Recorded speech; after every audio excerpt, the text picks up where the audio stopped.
Dear Heavenly Father, we bow our heads before you this evening, not only for thanks or for forgiveness, but in remembrance as well, Father. In remembrance of all of those innocent lives that were lost or that were severely changed this very morning, 5 years ago. We pray, Father, that you will be with each and every one of those friends and neighbors, families, loved ones. Watch over them and guide them in the way that they need, as well as each of those involved in maintaining the life that we're also fortunate to carry on at this time. I ask, Father, that you will follow each of us tonight into our meeting, giving us the patience, and the wisdom, and the words to carry on these responsibilities that those individuals have given us. I ask, Father, that you forgive us from where we fail you. We will give you all the praise, honor, and glory. It is in your name we ask.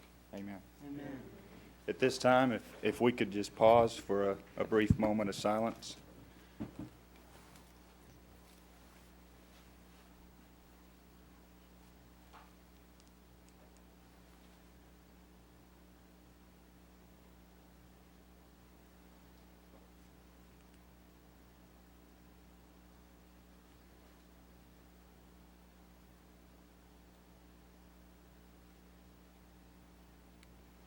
Thank you.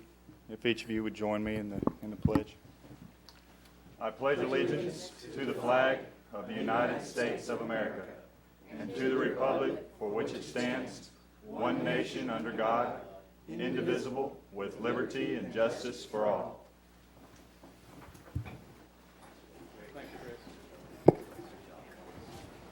Thank you, Mr. Haltom.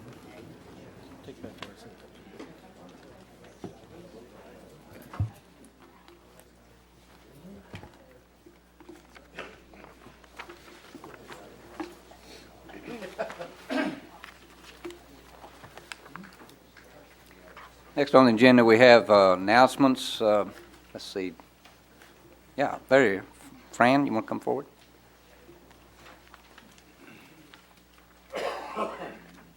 Thank you, Mayor. Well, the police department was victorious over the city's fire rescue team in the third annual Gary Hires Memorial Softball Game. The game took place last Saturday and was played at North Park. The score was 24-19, which is pretty close. Pretty high score, too. The Haltom City Law Enforcement Association sends out a big thank you to the 150 fans that turned out. The game benefits a law enforcement association program that provides gifts during the holidays to Haltom City kids in need. Donations of new toys as well as monetary donations will be accepted through mid-December. So if you have something you'd like to donate, please call the police department. Puppets will be in Haltom Road Park this Saturday, presented by staff members of the Haltom City Public Library. It's Saturday, September 16th, and the fun will start at 10 a.m., and it's free, so all kids are welcome to come to Haltom Road Park, 10 o'clock this Saturday. And the annual Trinity Trash Bash will be held in Haltom City on Saturday, September 16th as well. Volunteers are being sought to join the mayor's team. Team members will meet across from Haltom High School and will be assigned an area to clean. There will be a cash prize awarded to the largest group of volunteers and to the group collecting the most litter. To register, you can call City Hall or visit the city's website to download a registration form. A picnic for volunteers will follow the litter pickup. And I did see the mayor on television the other night. I think it was Wednesday evening. I happened to catch the Channel 21 news briefs, and there he was issuing the challenge to other area mayors to get out and get their volunteers out and pick up trash and clean up the Trinity River. So I'm stealing their recruits, too. Oh, I've good. got one from Watauga and one from Hearst so far. All right, good. Great. Envision Belknap. Anyone interested in learning about the Kimley Horn Belknap Street study and having their opinion heard is invited to attend a public meeting scheduled for 6 p.m.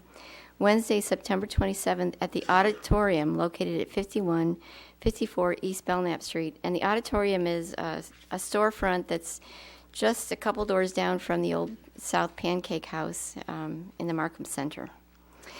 The Tarrant County Health Department has confirmed a second human case of West Nile virus in a resident of Haltom City. The case is specific to the 76117 zip code and was confirmed in a resident living in the Carson Street area south of East Belknap. Haltom City Environmental Specialist Tom Paloma made the announcement today after receiving a phone call from the Health Department.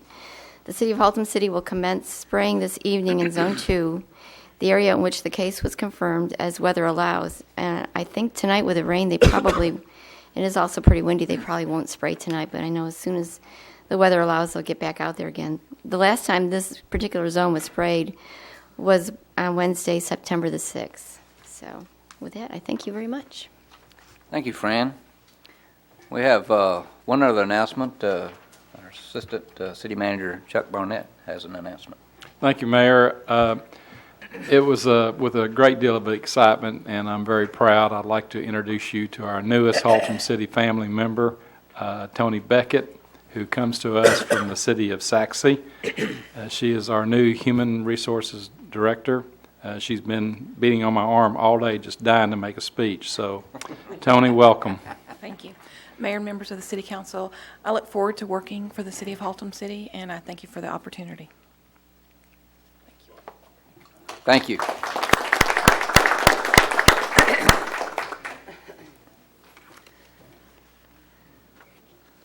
A lady of many words. She'll fit in pretty nice around here, too. Okay, the next on the agenda is the consent agenda. Where's my little... Where's my piece? Where's my piece on the consent agenda? You're already out of order. Oh, I know, but the little piece that I say, the narrative is not on there. You have to wing it. Well, I don't You know. have to do this from memory. Yeah. What? I don't have much of a memory. Well, the consent agenda is self-explanatory. It's about all I remember, too. And, the motion will be one motion to act on the first three item agendas, and there'll be, this will be in effect as if we had voted on each one of them separately. Is that close enough? Yeah, they get the point across. All right. Okay, Mr. Clark. Thank you, Mr. Mayor. I make a motion that we approve the consent agenda as presented. Items 1, 2, and 3. Mr. Hutchinson. Thank you, Mr. Mayor. That'd be for a second. It's been moved and seconded to approve the consent agenda. Please display your votes. And that is unanimous. Going on with the regular agenda, item number 4, ordinance O2006-01903, consideration and interaction regarding approval of an ordinance authorizing the issuance of combination tax and limited pledge revenue certificates of obligation, series 2006. And Mr. Joel Welch will be presenting that. Joel, is that you or Mark that's going to be? I'm just going to step up and introduce to, Oh, okay. by the way, good evening, Mr. Mayor and members of the council. I want to introduce the city's financial advisor, in fact, the council's financial advisor, Mark McLiney of Southwest Securities, and he's going to brief you on the financial details of this certificate of obligation issue, and then I'll come back up and I'll talk about the project aspects of it. Thank you. Mayor and Council, it's always nice to be here. We've got some good news to share with you regarding this bond sale or this certificate of obligation sale, as well as the general obligation bond sale, which is the next item on the agenda. We sold these bonds a little bit, these certificates and the bonds, a little bit differently than we typically do, and I think it resulted in some real savings to the city. Typically what we do is we go out and get an investment bank to underwrite the bonds and sell them themselves, and we have to pay bond insurance, bond ratings, and underwriter's costs for that investment banker to make their money. This time we went directly to the end purchaser, and we're able to place them with Bank of America at a 4% interest rate. To give you an idea of the cost savings by doing it this way, we calculated the upfront savings, the amount of cost that we will not have, at about $118,000. This is bond insurance, underwriter's cost, which is, again, the investment bank's profit, bond ratings, and the cost of printing official statement and documents. So that savings is approximately $118,000. We also looked at the interest rate. We received a bid of 4%, and we also looked at how we would sell these bonds in the open market with the underwriters, and those rates was approximately 4.2%. So we're getting at less cost and at 20 basis point lower interest rate, and the 20 basis point savings over the life of this issue is $145,000. So the total savings by doing a private placement with Bank of America is $264,435. So there's some real savings by doing it this route. We looked at it with staff. We discussed it with council. We did not know which route we would go, but I think the savings justify selling it directly to the end purchaser. Both the certificates of obligation as well as the general obligation bonds will be sold to Bank of America at a 4% interest rate if approved by City Council. With that, I'll turn it back over to you all for questions. Thank you, Ms. McCliney. Any questions for bond counsel? Okay, Richard.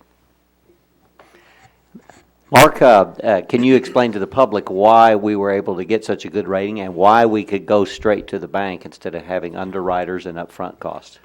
There's two main reasons for this. One, the total bond issue amount is less than $10 million in this year, and so it makes the bonds what's called bank qualified.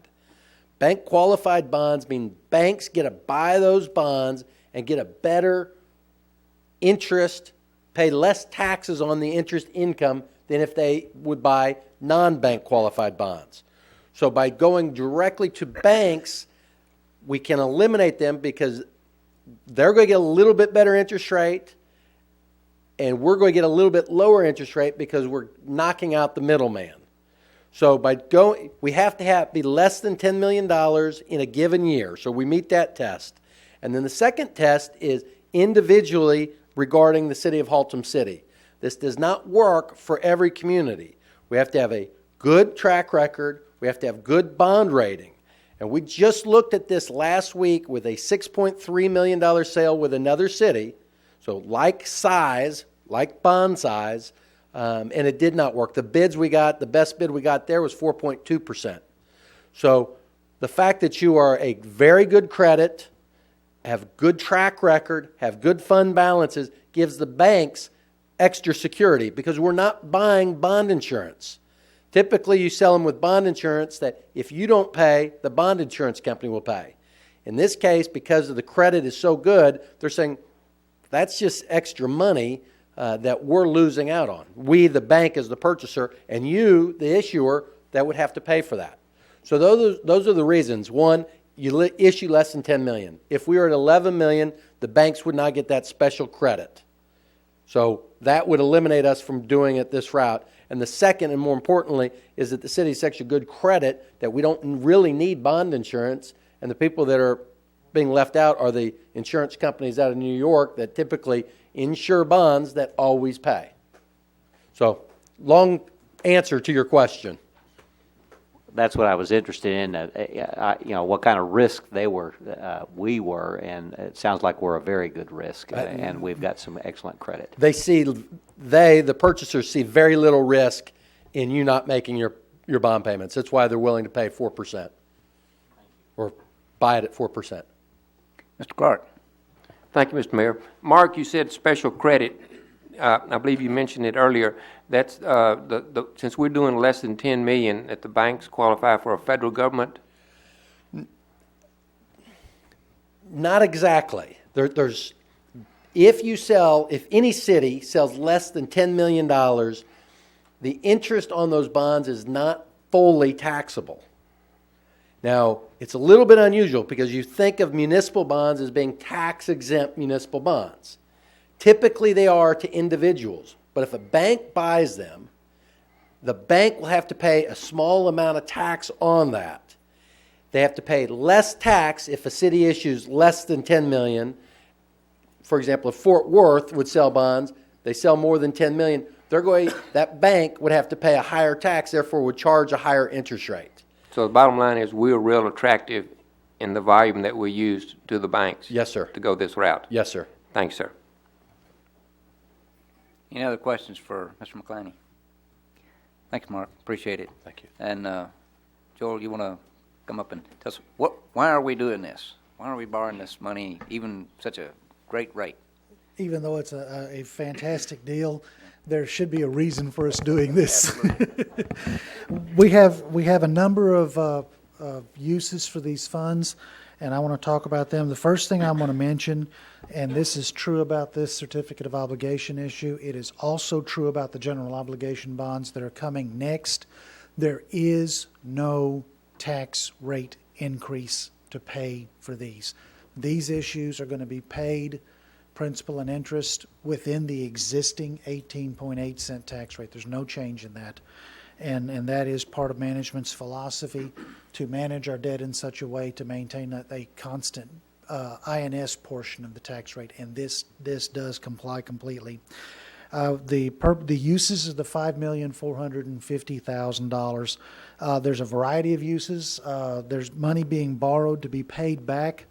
$350,000 of it is going to be paid off in a very short term, about 4 years, and it's going to be paid off with property tax revenues.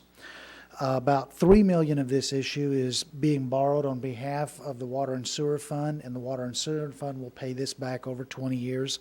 The drainage utility is borrowing $1.1 million for its project needs, and that's over 20 years. And then the Economic Development Corporation is borrowing $1 million.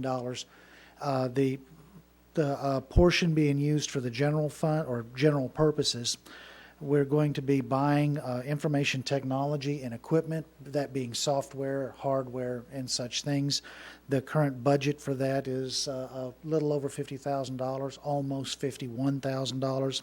And then we have $277,000 set aside for vehicles and equipment replacement as per our schedule to maintain our timely replacement of fleet. The remainder of that is, of course, to be used for issuance costs and other matters. The water and sewer funds are to be used for system improvements. They're also to be used to leverage with the street reconstruction funds, so that when we go through on some of the street reconstruction projects and open the street, we replace the water line, we replace the sewer lines, we come back, we fix in new storm sewer or replace existing storm sewer, new curb and gutter, new pavement, brand new infrastructure. And that's what we're going to be using. A lot of the money from the water and sewer and the drainage fund are to be used toward this leveraging with the street reconstruction sales tax money for projects. And when we talk about the budget a little bit later, I'll talk about those in a little more length. And then, of course, the last $1 million is being borrowed to be paid back by the Economic Development Corporation, and this is for street improvements.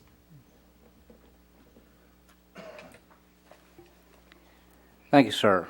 Appreciate any questions. Yeah, Mr. Sutton. Thank you, Mayor. Joel, do you remember how long we've had a 18% interest in sinking fund rate for Haltom City? How far back do you think that goes, that we've had that 18% there of our property tax revenues? We've been doing the actual 18.8 for the last 3 years. 3 years. What was it? Did we have it above that or below that? It had been above that about 5 years ago. About the time of the 2001 bond election, the INS rate was about 21 cents. So it's been brought down. It came down. We brought it down to 18.8, and now we're just holding it. And we're just holding it level right now. Yes, sir. Right. Okay. Thank you. Any other questions for Mr. Welch? Thank you, Joel.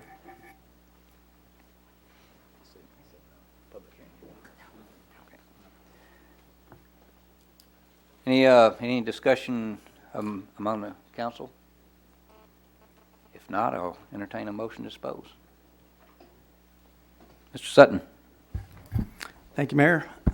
Be pleased to move for the move ordinance number O-2006-019-03, issuance of combination tax and limited revenue certificates of obligation, Series 2006. Move for their approval. Mr. Holcomb. Thank you, Mayor. That was first, second. It's been moved and second to approve O2006-01903. Any further discussion? Please register your vote. And that is unanimous.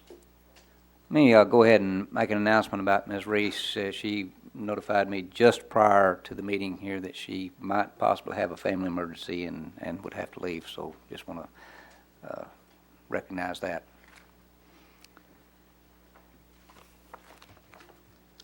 Okay, next item on the agenda is item number 5, ordinance O2006-020-03, consideration and/or action regarding approval of an ordinance authorizing the issuance of 2006 general obligation bonds.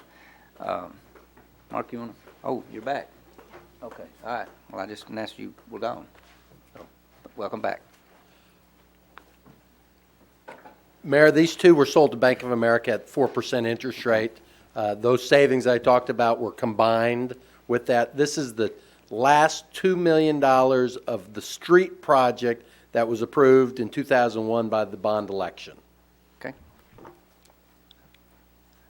Joel, do you have any other add comments to that? This is for the street reconstruction. Is that right? Yes, sir. These bonds will be used as well as the other proceeds from the certificates of obligation in conjunction with the street reconstruction initiative and the street reconstruction sales tax. And I've already mentioned that, of course, that we're not increasing the tax rate to accommodate these.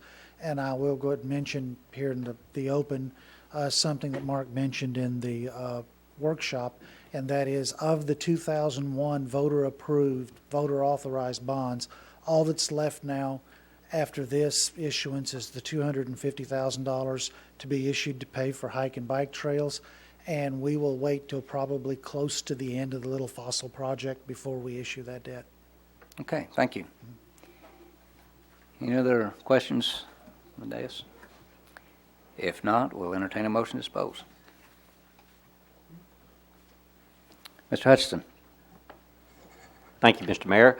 Move to approve ordinance number 2006-020-03, the issuance of general obligation bonds for Series 2006.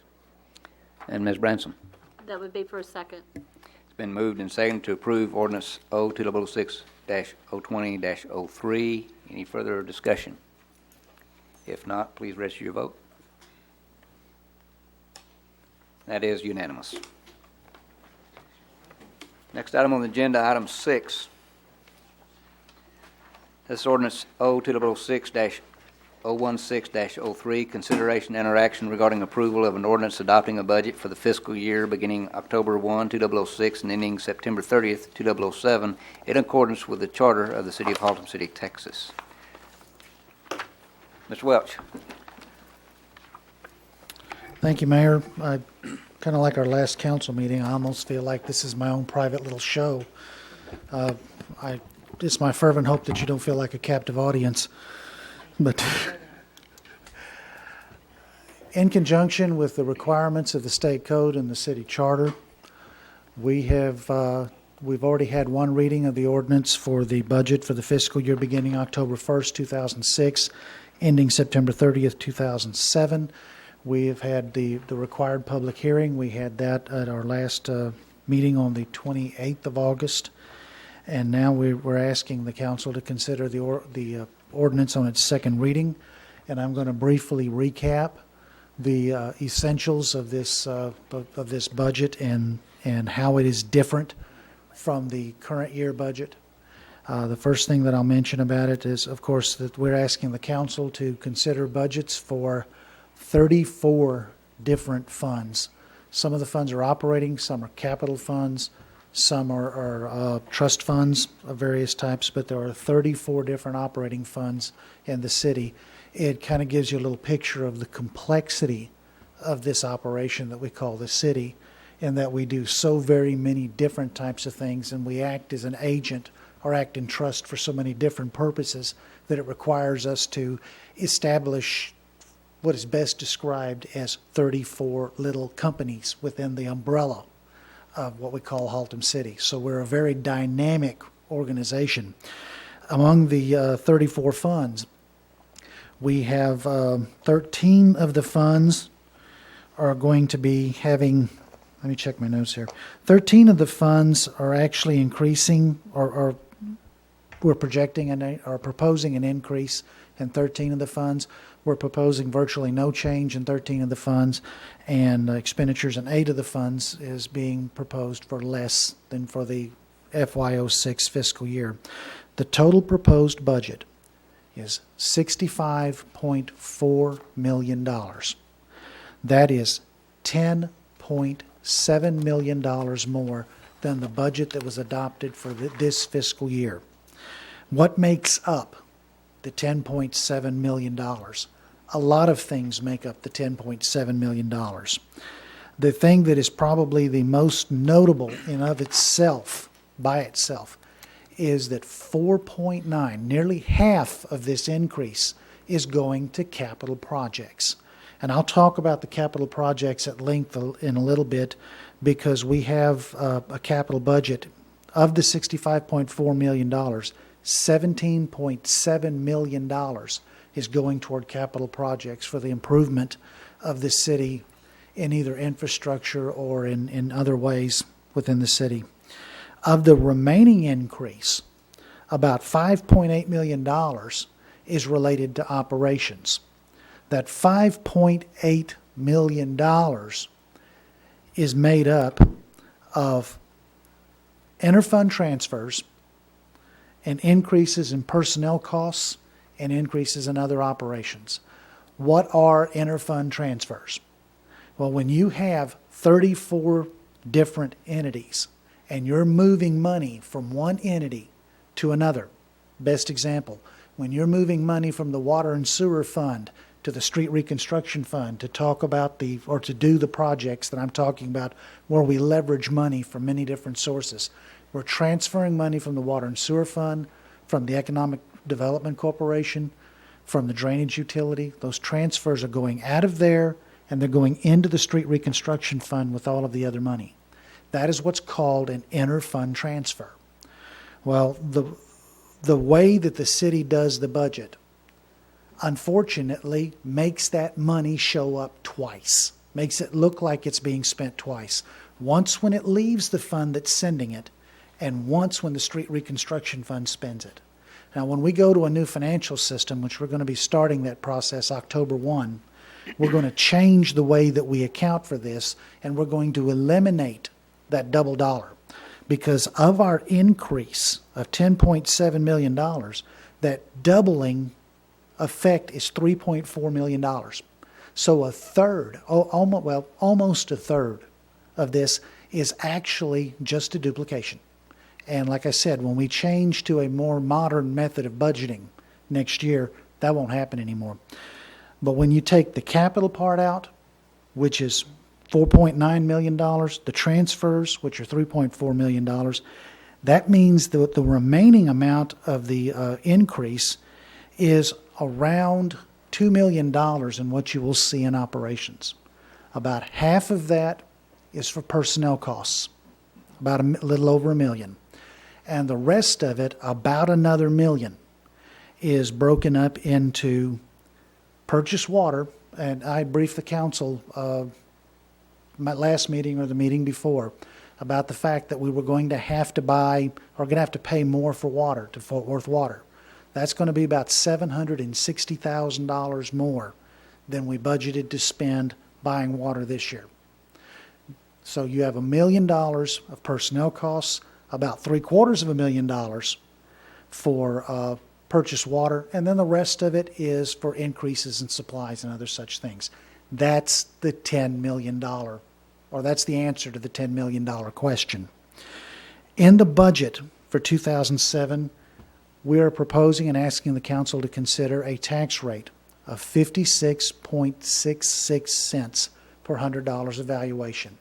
That is an increase of 9/10 of a penny, not a whole penny. That will actually generate for the city about $131,000. I might mention we have a $65.4 million budget. That 56.66 cent tax rate will only generate about $8.3 million. So the property tax rate generates about 1/8 of what we need to run the city for a year. A great deal of money comes from a lot of other different sources to take care of the rest of it, but the property tax rate only generates about 1/8. It generates almost enough to cover the cost of police and fire. Almost, but not quite. So,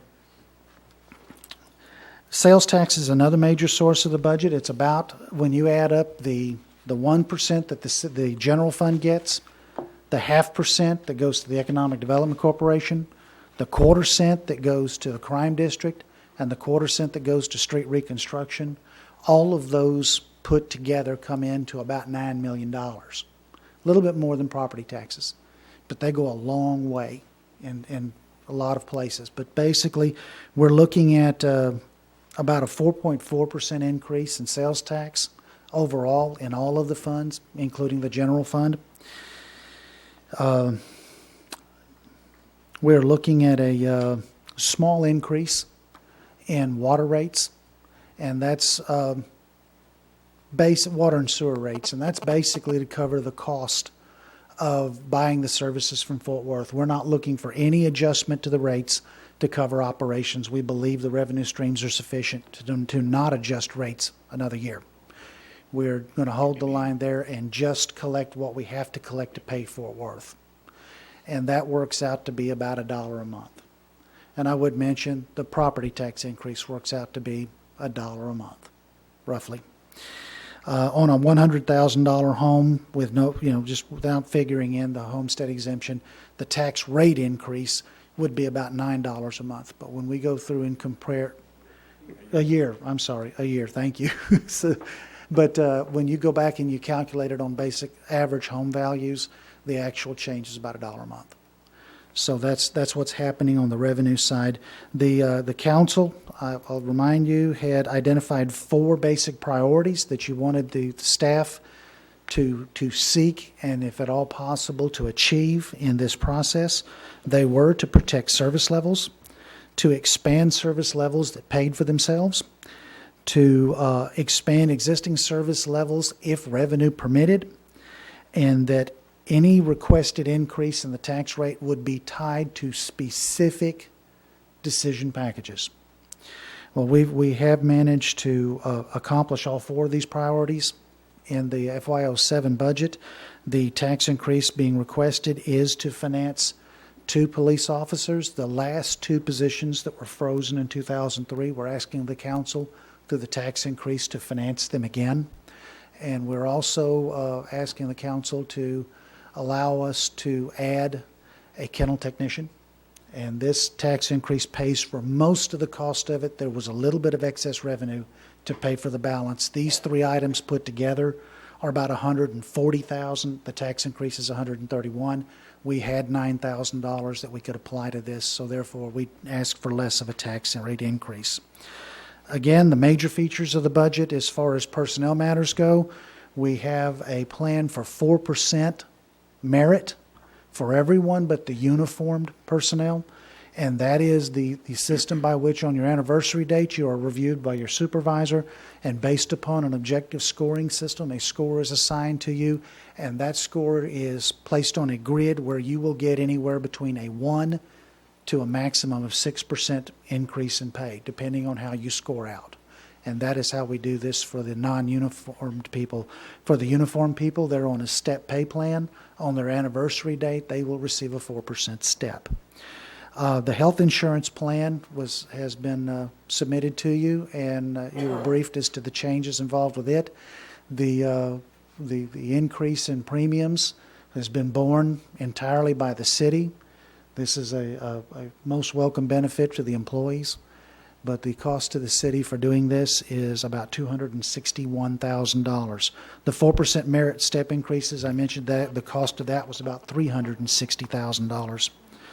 Then also in the budget, we've had to increase the budget for about $177,000 to cover the cost of increased fuel and increased parts for the vehicles. We've also had to increase the general fund budget by about 12% for utilities. So there's been many cases where we've all been hit. All of you know this.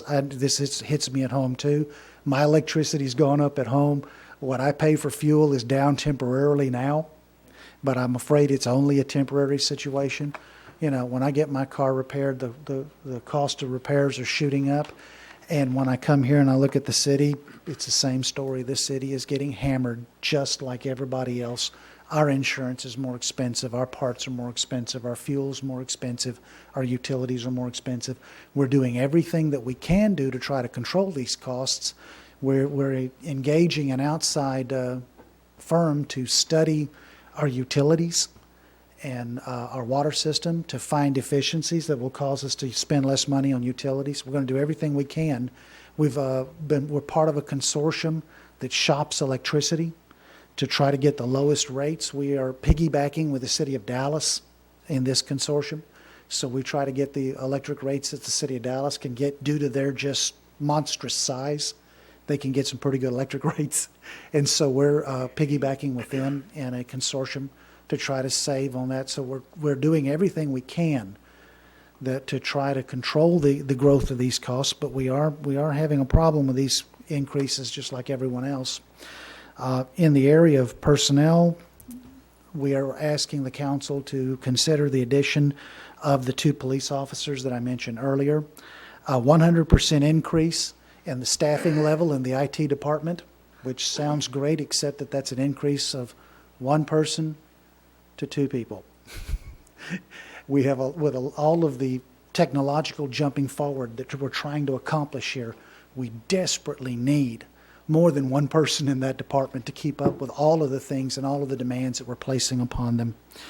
We're also asking for a public service assistant, which is in the police department. This person is going to work on taking citizen complaints rather than having an officer come off the street to do them. This person will also keep track of the alarm program, taking care of getting alarm permits and billing for excess violations of the alarm permit policy.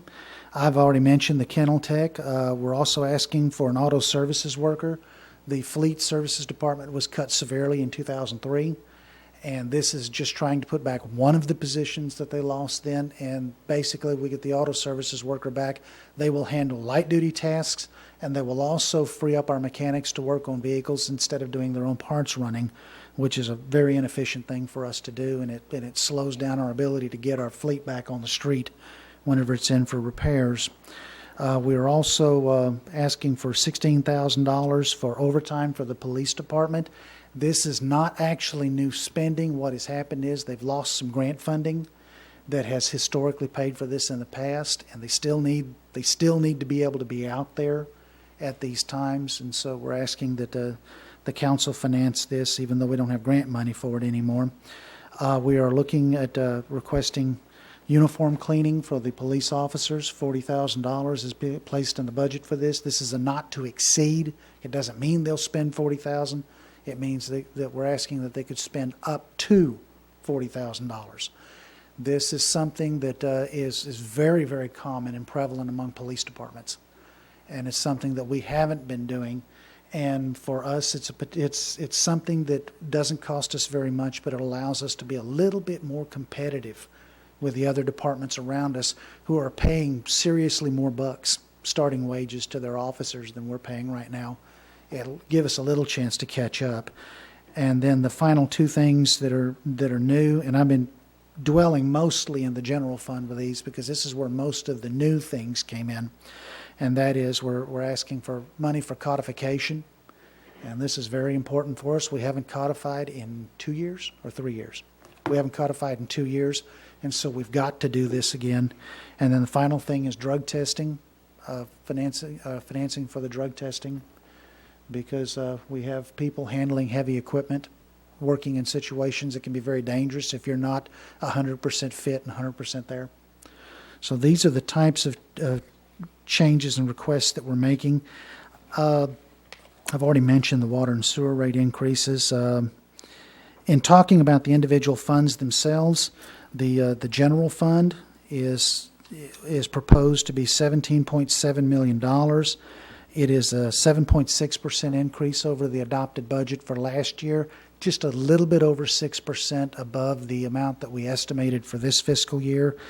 And 75% of this $1.25 million increase in the budget is tied to personnel costs. The general fund is right at 80% personnel, so just about any increase in it's going to be pretty much personnel. The balance of the increase, of course, is supplies. Biggest change there, of course, is fuel and parts. In the water and sewer fund, the budget is increasing about 9.5%, or about $1.4 million. A little over half of this increase is for purchased water from Fort Worth, and probably some increase in there for the sewer surcharges that we charge our customers that have higher levels of total suspended solids and biological oxygen demand, TSS BOD, better known as the pollution surcharge. And we did have an increase in those rates, so we're going to probably have to pay a little more on that. But also there's been an increase in the amount of money that we're allocating for capital projects in the water and sewer system, trying to play some catch-up on getting the system up to be the best that it can be and eliminate more of our inflow and infiltration problems that all mature systems have. We just have to get our arms around it. The drainage utilities budget is increased by $1.25 million, or about 91%, but that is related to the sale of the certificates of obligation. That money goes into the drainage utility and is transferred right back out. If you take that out of the equation, the drainage utility fund is pretty well static. And the revenue stream is static, so it's a good thing the expenditures are static. The crime district and the Economic Development Corporation are driven, of course, by sales tax. And the crime district's expenditures are expected to go up about 7.6%, and that is directly tied again to personnel costs. The Economic Development Corporation's expenditures are going to go up about $400,000, and that is tied to the $1 million issue of the certificates of obligation tonight. It is going up. The transfer to the incentive fund went down, and so the net of the two is about $400,000. The capital improvement fund, $17.7 million, I mentioned earlier. We're looking at about $6.3 million in street projects, about $2.6 million in water projects and some equipment. The library construction is going to be just a little over $6 million. I want to make a comment about that, the library construction situation. It has been budgeted in the past to be done. It was budgeted to be done in FY06 at $5 million. As you well know, and I'm reciting this more or less into the record, that due to some problems in acquiring the property, we just recently acquired the property, and in the meantime, unfortunately, expenses for essential construction materials, steel, lumber, particularly copper, cement, these costs are already moving up rapidly because of the demand for these products in Asia, but we're also now suffering with this, the factor of repairing storm damage along the Gulf Coast. So these have kind of double whammied us. So now we're going to be coming back with a budget of just a hair over $6 million for this project in this fiscal year, but the amount that was budgeted in FY06, very little of it got spent, mostly for architectural services. So very little of that got spent. The $6 million is not in addition to the $5 million. That's the point I want to make. The $6 million is a standalone. The $5 million did not get done. About $1.5 million for the Little Fossil project is going to be steered toward trying to acquire right-of-way for the project. The drainage project money, $1.1 million, like I said earlier, is going to be leveraged in with street improvements, and then we're going to be buying about 320,000 or so information technology and fleet needs, and that makes up the $17.7 million for the capital project fund. So that briefly, is the general fund budget. Thank you, City Mr. budget. Welch. Appreciate that. Any questions of Joel on that? Ms. Reese? Thank you. Okay, Joel, I need some clarification. Yes, ma'am. I've been struggling really, really hard with this budget, and you commented that it's 130, what'd you say, 130,000 for the 2 officers in the kennel tech, and that we're also asking 40,000 for the uniform dry cleaning. My concern is our police department's not fully staffed. Our animal control department's not fully staffed, and I know we're at the end of the budget session and we only had the one budget meeting, then that's where I'm struggling. Is there anything different that we can do to provide through both departments more public safety? Loose dogs is a problem. Not enough officers to respond is a problem. A uniform, if we didn't have the piping and the ribbon, to me, wouldn't be a problem. And I'm highly troubled by that. I mean, I can't support this budget with that one clause because a clean uniform is not going to protect me. And it sure won't protect anyone else. And, I mean, is there anything different we can do? I mean, are we out of time? Are we stuck doing what has been laid out to us? No, ma'am, you're not. This is an opportunity for the council to discuss the budget, and this is the last chance that they have to discuss the budget. And if the majority of the council feels appropriate to make some last minute changes to it, this is the setting for doing that. Okay, because, I mean, you also mentioned, the insurance. Mm-hmm. Their premiums didn't go up, but co-pays went 50 to 105% up, and we're playing with people's medication they may need for whatever reason, to work that heavy equipment safely. Mm-hmm. And if they can't afford a $105 prescription, what good am I doing sitting up here as a council member if I can't, find an alternative solution? I'm struggling. I'm having a very, very hard time, and I don't know what to do anymore except for just run and scream, and that does me no good. I've asked, and I'm just waiting. Chuck, I would like for you to address the issue in particular about health care. I mean, we negotiate health care, prior to putting it in the budget, and I know that we do the best we can to get good health care for our employees. I don't know at this point what we do to negotiate a better deal out there. I mean, I don't. Have you got some comments? Well, you're right. We have already been negotiating with our current provider which is Cigna, for the health insurance for our employees.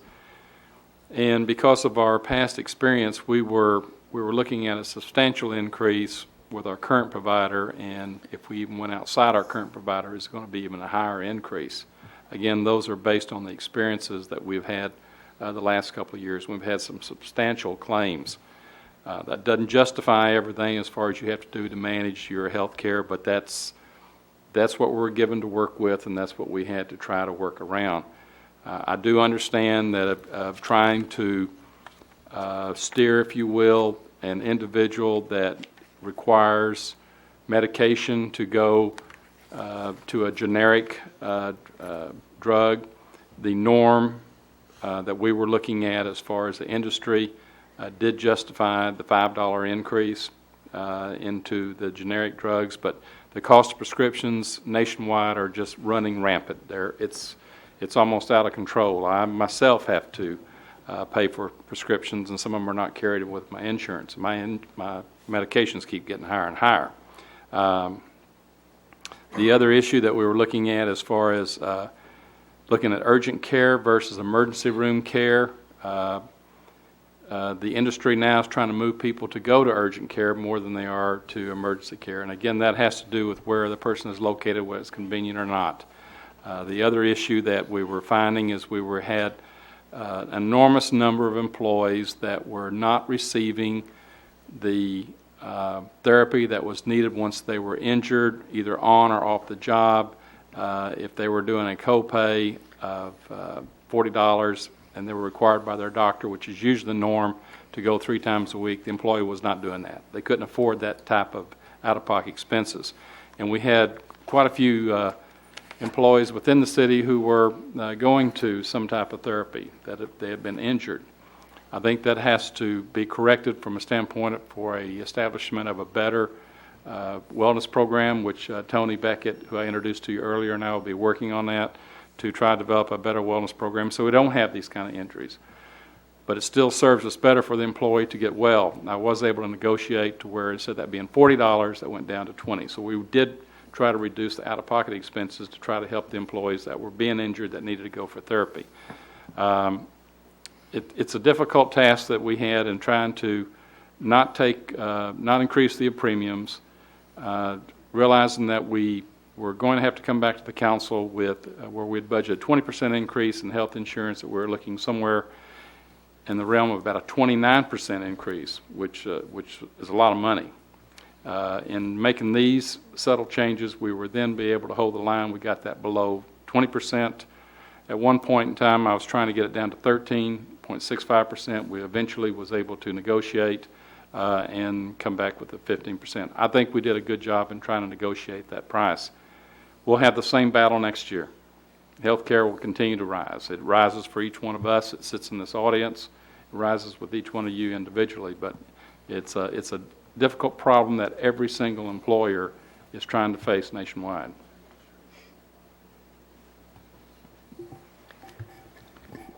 Thank you, Chuck. And I'm going to take a shot at addressing the concern about the uniforms versus more bodies.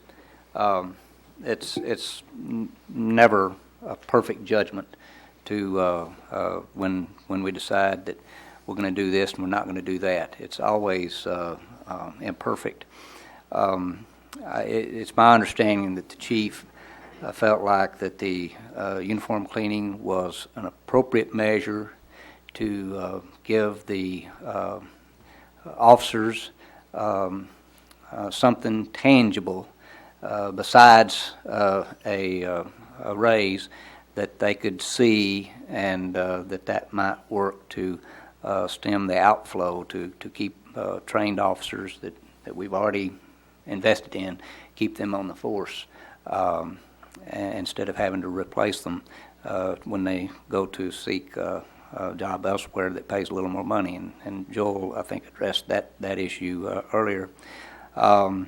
As far as the stray dogs, I certainly understand that, like in any other community, we've got some animal control issues, and we've tried to address that in this budget.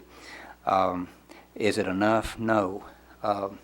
The plain truth is that we could double the number of animal control officers, and there would still be dog threats, and there's not a whole lot that I can imagine that an animal control officer or a policeman can do to keep a dog from actually biting somebody. It's done. Now then, it's a matter of reporting it and responding to what's happened. And again, I don't know, how significantly we could staff to prevent dog bites or prevent dogs from running loose. We are responding, and I think we're doing in this budget, responding to that concern in an appropriate way. And again, we could double the amount of police officers we have. I think we have 77? Is that right? Yeah, we could put 140, 150 officers out there, and that would make a dent in crime and make a big dent in our pockets, but it wouldn't make crime go away. A significant number of the reported crimes every week in Haltom City are family violence. I don't know that we can put enough police out there on the streets to address that issue. That has to happen. Something about that has to happen in our homes and our hearts.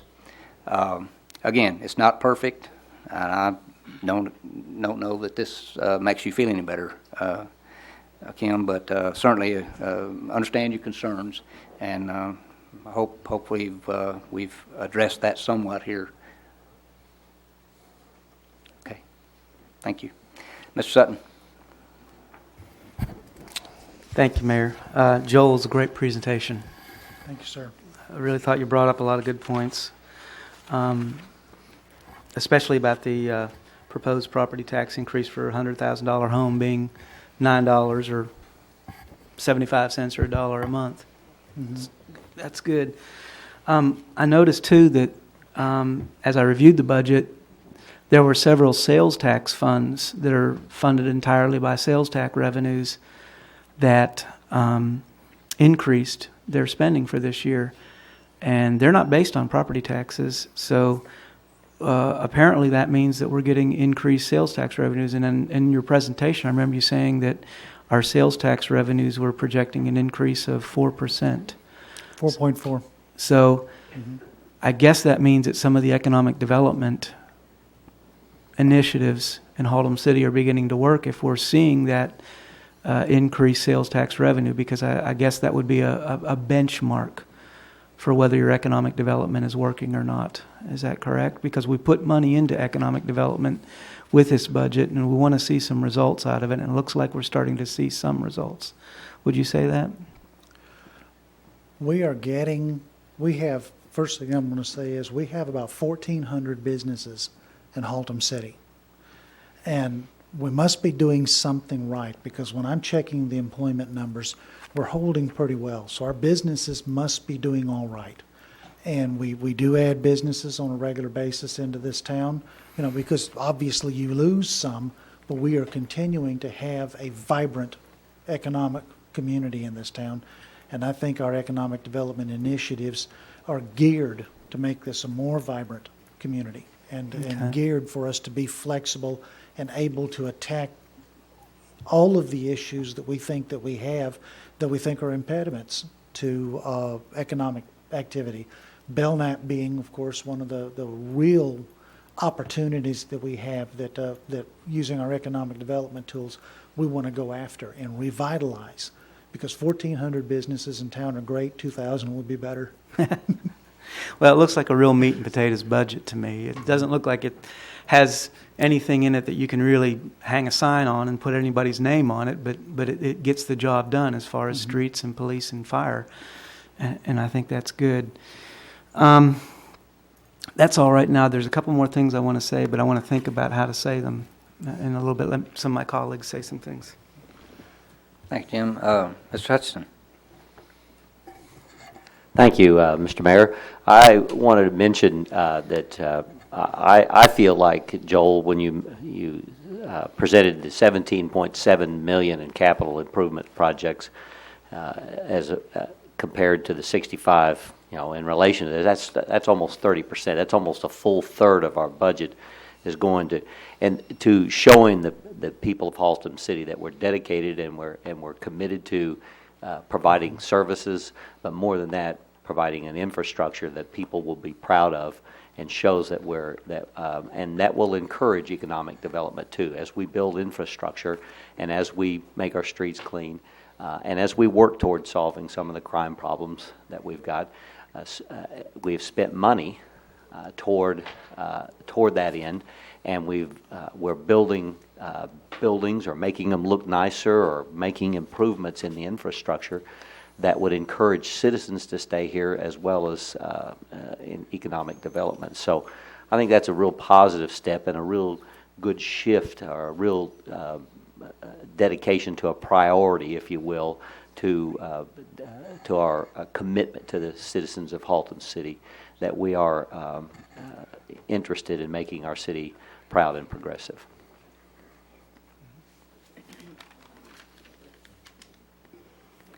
Thank you, Mr. Hudson. Anyone else have a question? Mr. Sutton, you thought of it. I noticed no one else is going to speak, so let me just make the comment that a budget is, and it's more of a comment than anything, a budget is always a balance of priorities. In our home budget, there are things that I wanted for a long time, a motorcycle, but my wife insisted that we needed to eat and pay the rent first. Well, those are the types of things that also a city goes through, is balancing what's the best and reasonable use of the money. And it's also a balance between people that say, hey, we want to raise the tax rate so we can do these things, and we can start putting up signs like Grapevine and things like that. And then it's a balance of people that say, hey, why are we spending so much doggone money? There's always a balance there that you have to strike with that. And I said earlier that this is a real meat and potatoes budget from what I've reviewed, and I think you've presented it, the points that prove that out.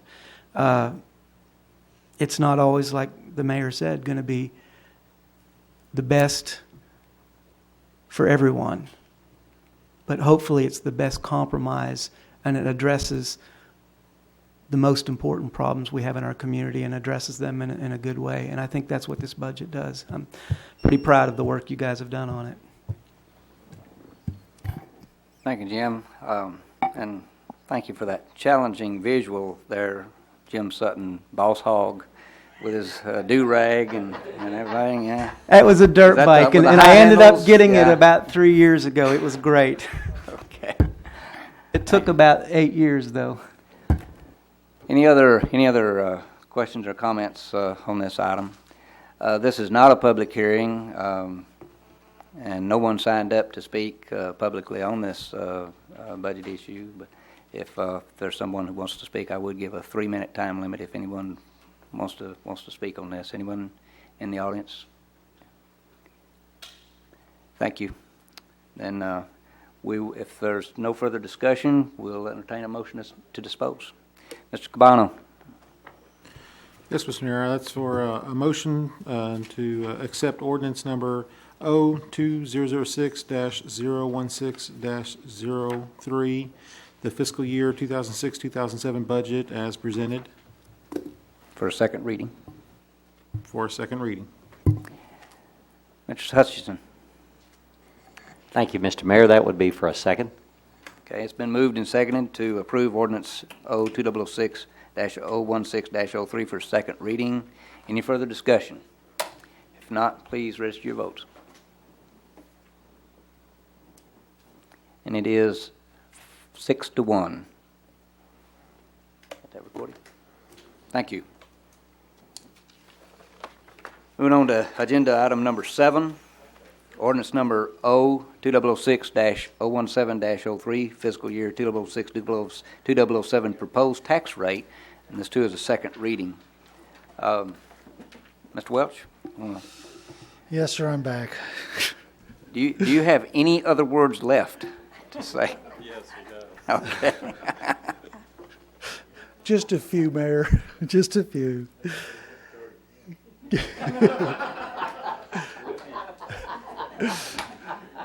We're past We're Mayor going Lee's downhill bedtime fast. here, I think. Yeah, we're going downhill fast, Mayor. I'm going to try to be much briefer with this one. In accordance with the truth and taxation laws on the books for the state of Texas concerning property tax rates for cities, the council has taken the record vote as required, conducted 2 public hearings on the 28th of August and the 31st of August, as is required. We have published all of the required notices, and this ordinance O2006-017-03 has been passed on its first reading and is now being brought for its second reading, and it is for a tax rate of 56.66 per $100 evaluation. It is a 1.6% increase in the rate. 0.9 of a penny, 1.6% increase. It'll generate about $31,000 a year in additional revenues, as I mentioned earlier. Did you say 31,000, Joel? 131,000. Okay, I'm sorry. If I said 31, I was wrong. It's I may have just talked to the last 131,000. end of that. I may be trying to talk too fast to get finished.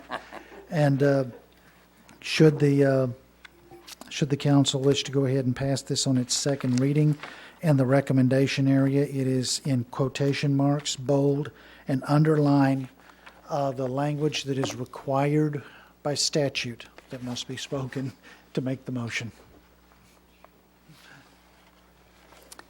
Any questions for Mr. Welch on the tax rate? Mr. Hutchison? Oh, that's excellent. Okay, all right. That being the case, we'll open this up for Public comment is, again, this is not a public hearing. However, we did have one citizen who wanted to speak to this item, and when the citizen's through, I will open it up again for anybody that wishes to speak. However, it'll be a 3-minute limit. Ms. Edens, okay, come forward and introduce yourself, please.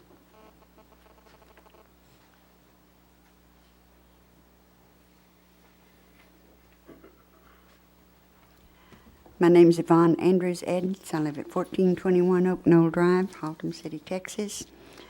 If I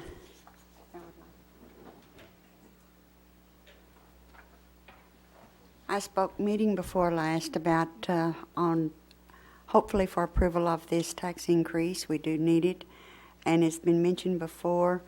It's hit the families, it's hit each individual, it's hit the cities.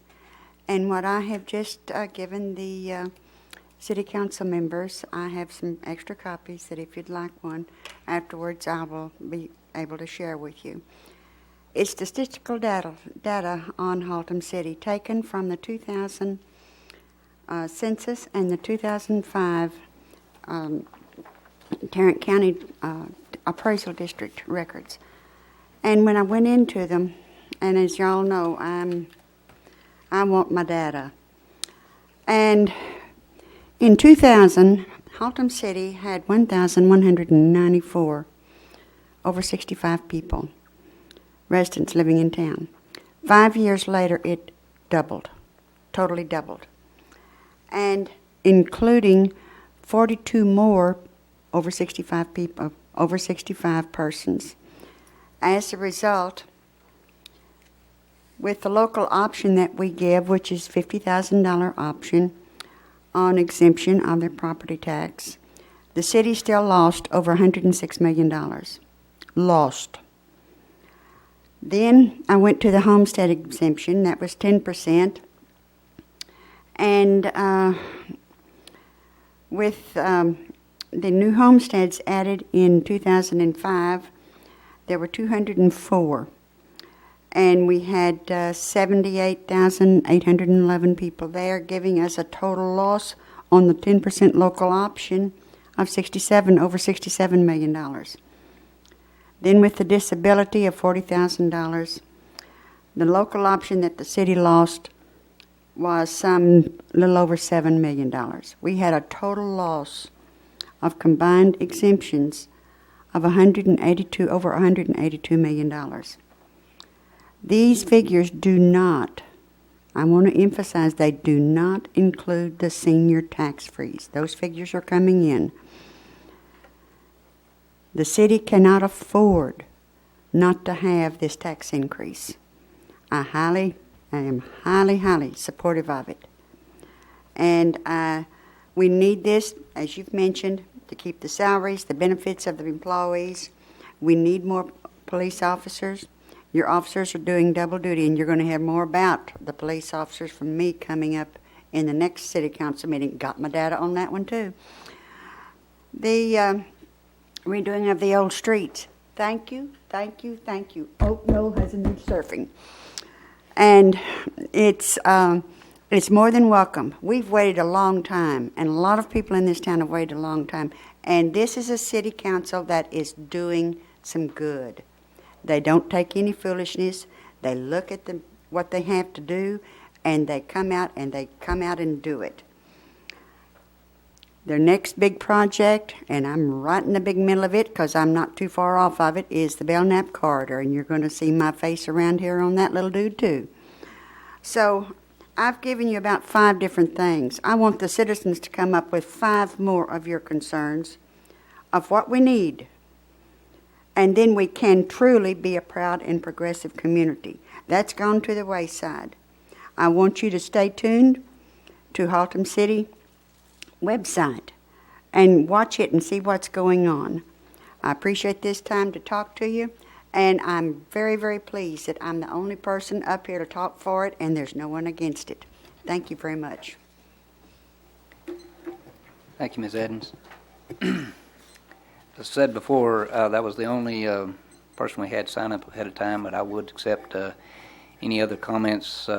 You'd be limited to 3 minutes. Is there anybody else that would like to talk about the tax rate? If not, is there any other discussion among the council? Then I entertain a motion to dispose. Mr. Hutchison. Thank you, Mr. Mayor.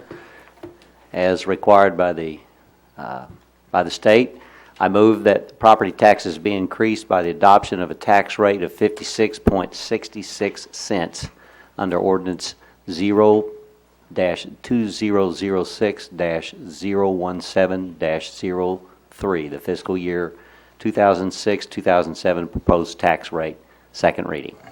Mr. Cabano. That's for a second, Mayor. It's been moved and seconded to approve Ordinance O-2006-017-03 on a second reading. Any further discussion? Please register your vote. And that is unanimous.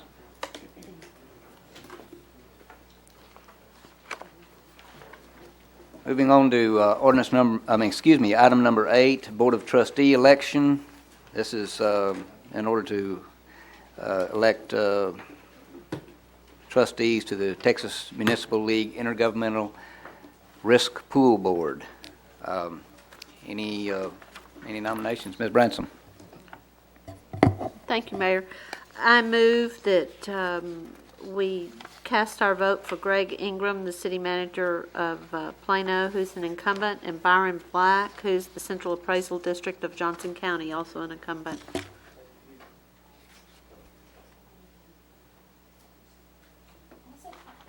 I meant Plainview, if I said Plano. Sorry. Okay. Mr. Sutton? That's for a second, and just make sure that we get the name Greg Ingham. Okay. So it's been moved and seconded to place our vote for TML Intergovernmental Risk Pool Board of Trustees election to Mr. Greg Ingham and Mr. Byron Black. Any other nominations? Any discussion? Please cast your vote. And that is unanimous.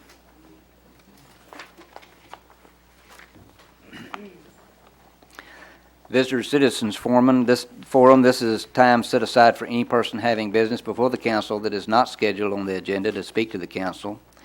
Each speaker, all comments must be directed toward the presiding officer rather than an individual council member or staff. Each speaker must limit his or her comments to the subject matter listed on the speaker's request form and must refrain from personal attacks toward any individual.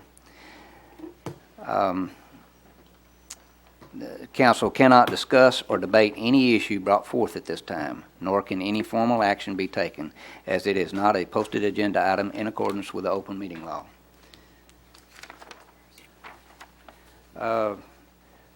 First speaker is Mr. Bill Journet, speaking on the subject of 3 serious current issues.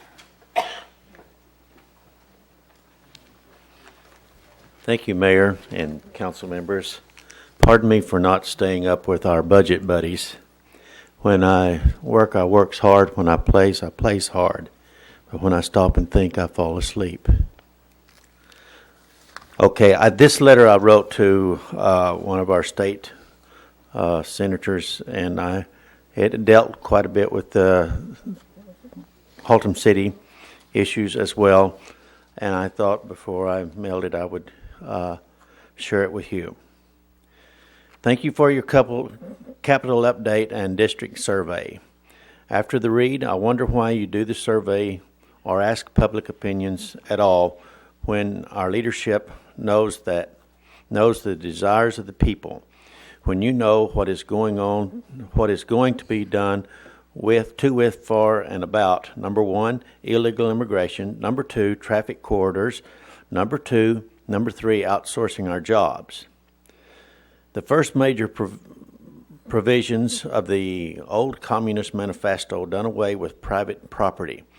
Mandatory insurance, especially health care imaginations like CHIP, is near similar to the concept of gathering our resources into one storeroom, and government can redistribute them as they see fit. This makes us wonder, is insurance now a department of our government, or is government a branch of insurance? Who's on first? And then there's this NESTY, that's nasty, North American slave trade years. How long did it take for us to address this slavery issue? On any level, against any people. It's not over yet, is it? Quality of life, standard of living is yet reserved for those at the top. The underlings just shut up and pay your taxes and follow your leaders. Input is worthless. Eminent domain, mandatory insurance, and poor health care, illegal immigration, all colored with the government's pretty brushes. We have lost our precious freedoms overnight, and now, a generation later, we miss them. Freedom, as once we knew it, has escaped us, except for the vote, of course. The right to vote must be exercised. The privilege to select our leaders must be encouraged, as well as the true principles of our Constitution. Praise God, there is still hope for the working class American tax-paying citizens with few choices left, may I say, with what others simply feel and can't say. Toward today's leaders, I'm sorry, my dear, with a little luck and a vote, you're out of here. And one more issue, I'm sorry. I wonder if leadership is even listening. Thank you. Thank you, Mr. Jornay. Second speaker tonight is Johnny B. Lee. And the subject is dogs.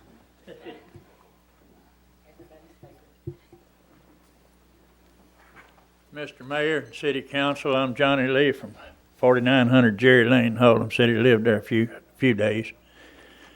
When I say dogs, I remind myself of back in the late 60s, early 70s when we called them a dog catcher. They call them animal control now. I guess we should have done that then, because our dog catcher used to control the dogs by beating on the side of his pickup and chasing them across Beach Street into Fort Worth. He didn't have to pick them up that way. And so he must have been animal control. He actually had a stray dog running around City Hall, and that's when it ended his controlling of the dogs. But we have a problem, and now y'all have already touched on it. Sometimes I think that I might be saving money by having all these dogs running loose. I don't have to buy so much fertilizer for my yard. We need some help on that if you can, and especially the big dogs. Now, you walk in the streets, small dog, you can at least keep him from eating you up, but there's some of the dogs out there, when you try to walk the street, you better have either a golf club or some kind of club to keep them off of you whenever they decide to get after you. Now, I know you've got a problem with animal control. I just hope they'll turn into being dog catchers pretty soon instead of controlling them. I had one lady that called. She's a very good friend, and I'm not going to bring up any names, but she called animal control. It's been quite some time back that their stray dog was in her yard, and I don't understand it, but this animal control person that came up there told her after they caught the dog she would have to pay a $25 fee. And she says, "It's not my dog." She says, "Well, it's in your yard, it's your dog." But now that don't cut ice. That's not right. If that's going on, I don't think we ought to have that. But if y'all can do anything, and I see you've addressed it tonight. I didn't know you had all that on your agenda and your budget and what. But maybe with a new or another person or two down there, we can do something about the stray dogs. I thought in 1971 when I got elected, if I could stop the stray dogs and dogs barking, get the garbage picked up, and do a little bit of work on the street, I'd have everything solved in Haltom City. Well, I've done very little on the street. I didn't have the money y'all have, but we we done what we could with the money we had, and y'all are doing a good job as far as the streets are concerned, as far as I feel. But we didn't have the ability. Our dog animal control center was over on Midway Road, if you remember, in a little shack down there, and we had one animal control officer, our dog catcher, and it didn't get much done back then. But maybe we can get something done now that you got a little more help on that. Thank you. Thanks, sir. Third speaker tonight is Michael J. Fury. Okay. That'd be Lillian Lee Sissy. Yeah. Yes. Now, how do you say that last name? Fury. Sissy? Fury. Okay. All right. You know, like the horse on the series? Yep. Mayor and council members, my name is Lillian Lee Fury. I reside at 3552 Beverly. I would like to make you aware of a growing problem in our city, pit bulls. We have two that are on our street, one at 3545 Beverly and the other across the street at 3544 Beverly.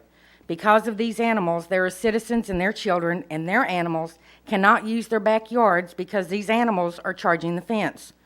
One neighbor paid $1,600 for a privacy fence on her side where this animal is, and it has started eating her fence. Last Thursday evening, 9706, my husband and I were getting groceries out of our van. We were threatened by the pit bull from 3545 Beverly. This animal had been across the street at 3553 Beverly trying to get into the backyard with 5 children. The owners of that residence got the dog to run away, and it ran into our yard and threatened us. My husband called the police and requested a sergeant to respond. The police called the animal control officer on call. This gentleman called us back and stated he could not come because by this time the animal was at the proper residence and he had not witnessed anything and no one was injured. My husband called dispatch back and told them we did not get a satisfactory response and again requested a sergeant to come. At this time, my husband received a call from animal control supervisor who again stated they could not do anything except give us a complaint form. Then the police and animal control came at the same time. There were several neighbors who were involved, and we were told that it cost 2 hours overtime for animal control to respond and that there were only 5 police officers on that shift, and both conveyed unless someone was bleeding, the police and animal control could not come out. I realize the city is short on staff, but that's not my problem. When we have a problem, we should get a proper response. I was appalled by their arrogance and talking down to us, and the only way we can get anything done is for a citizen or child to be mauled to get any action. I have given you a list of cities throughout the United States who have banned these dogs in their city limits.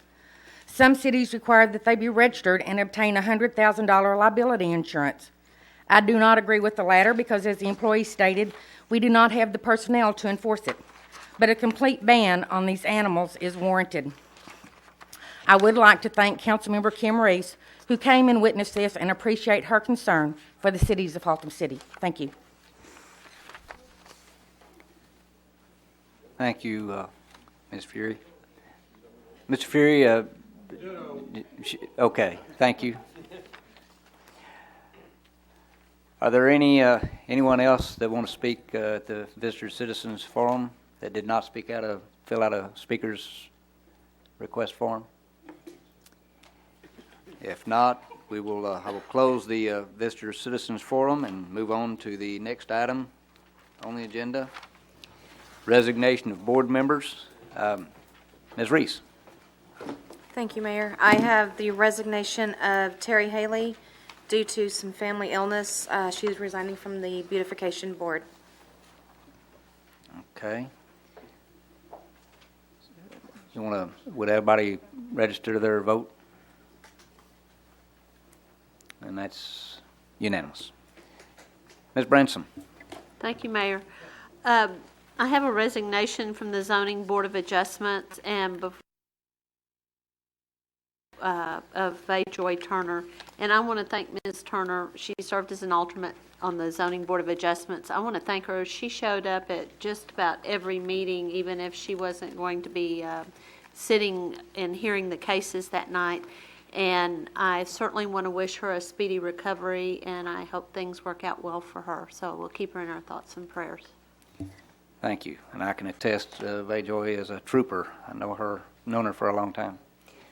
Please register your vote. And that is unanimous.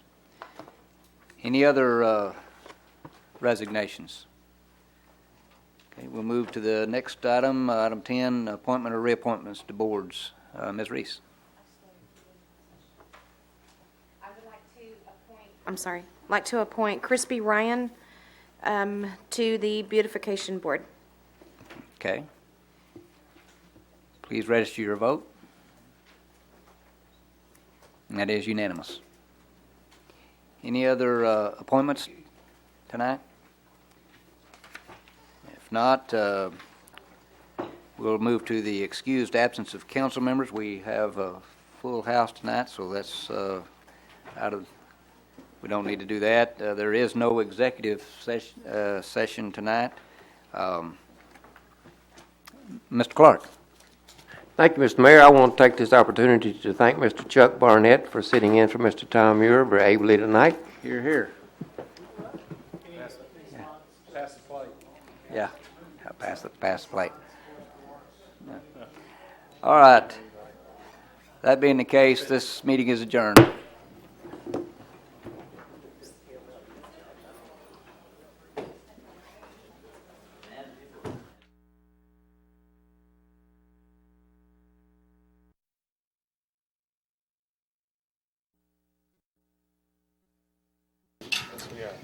All right, I want to thank you for coming. My name is Fran Burns, and I'm the Public Information Coordinator for the City of Haltom City. And this morning we're here to issue a challenge of sorts, talk about the Trash Bash cleanup program of the Trinity River. And to get us started, I'd like to introduce the Mayor of Haltom City, Bill Lanford.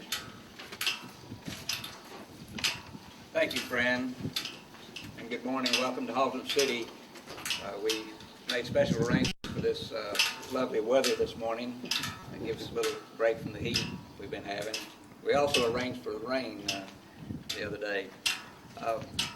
We all know how important water is, and it's been especially apparent in the last few months here. We're going through a terrible drought that we're still obviously in the midst of.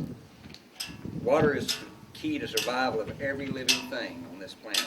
We must have access to reliable, safe, adequate water supply. I'm concerned, especially during this drought period, that we protect this area's main source of water, the Trinity River. Therefore, I'm throwing my support to organizers and volunteers of the Trinity Trash Bash Challenge. This 15-year effort serves as a signature event of the Trinity River Environmental Education Society, or TREES. Each September, this nonprofit group rallies volunteers from cities and entities throughout the Metroplex to clear debris, a water pollutant, from the river's watershed. In most recent years, some participants have taken their efforts a step further by adding an educational element to their activities. Last year in Haltom City, we hosted a litter cleanup of Big Fossil Creek and supported a Waterfest educational fair following a pickup. I urge you and your communities to do likewise, to get involved in either cleaning up your Trinity River tributaries,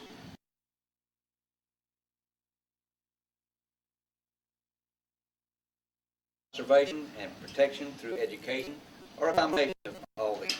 I feel so strongly about the importance of protecting our Trinity River that I challenge you to help your community in any way you can to match or best our cleanup awareness efforts in Haltom City. That's the prepared remarks for this morning. Again, I welcome you to Haltom City and appreciate your attendance here about this very important issue facing our community. Any other cities?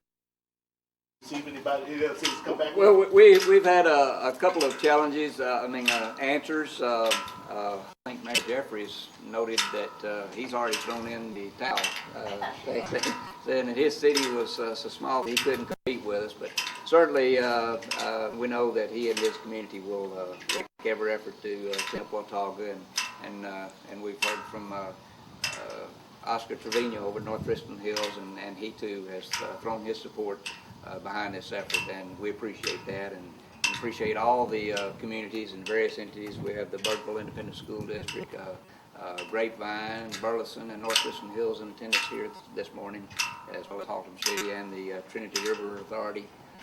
And certainly appreciate all their help and getting this word out to our communities about how important it is to take care of our water supply. This is your own campaign you running here? It's all is we put special emphasis on it in September to try to increase the awareness level. But obviously, every day is an environmental day here on this planet. Mayor, from your perspective, how bad is the problem of trash in the tributaries in your city? So, you know, it's just to give you something to focus on. We've estimated that we've picked up over 1 million pounds of debris out of the Trinity River Basin just in this area in the last few years, and that's a lot of debris. Obviously, it's the water has to be purified, and the more trash you have to take out of it, the more expensive that is, and the quality of the water, obviously, it's better if you start off with clean water than if you start off with dirty water. Now, isn't some of this trash coming like downstream from other areas? Well, it comes from everywhere.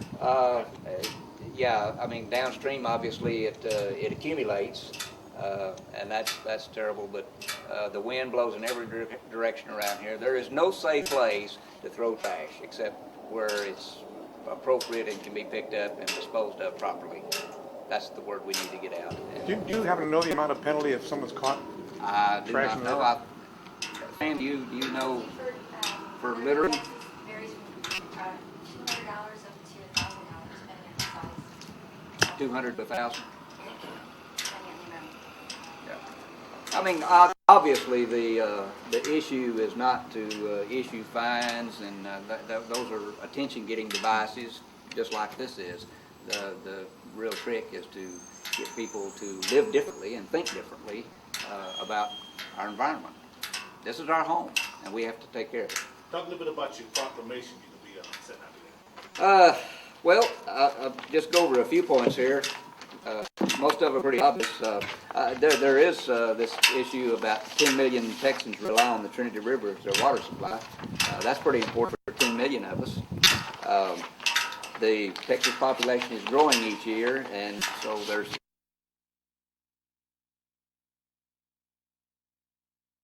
the aquifer, the Trinity Aquifer that runs, I think, from San Antonio up through North Texas is getting pretty drained and losing a lot of water. Has been for 100 years, and it's just getting off that. And so we just need to be a finite supply of good, clean water, and to take care of the water that we have. Anything else? Very good. Friend, thank you. How do you spell your last name? L-A-N-F-O-R-D.